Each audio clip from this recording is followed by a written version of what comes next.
सत श्री अकाल दोस्तों। हुणे हुणे इत्थे वज्जिया जबरदस्त धमाके कारण 8 लोगों की मौत, 18 लोग जख्मी। जी हाँ, सीरिया के होशम शहर समय दहल च गया जदों अचानक जोरदार धमाका होया। दरअसल शहर च शुक्रवार की नमाज के दौरान एक भयानक बंब धमाका होया। इस हमले च घट्टो घट्ट 8 लोगों की मौत हो गई तो 18 होर गंभीर रूप से जख्मी हो गए। यह धमाका होशम शहर के वादी अल दवहाब इलाके च स्थित इमाम अली बिन अबी तालिब मस्जिद के अंदर होया। सुरक्षा सूत्रों के अनुसार शुरुआती जांच तो पता लगा कि मस्जिद के अंदर विस्फोटक उपकरण पहला ही लगाए गए सन।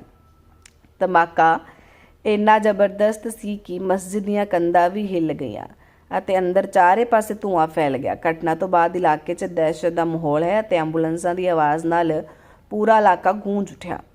तुहाडे की विचार ने कमेंट सैक्शन दसो ते खबर नूं अंत तक देखण लई तुहाडा बहुत बहुत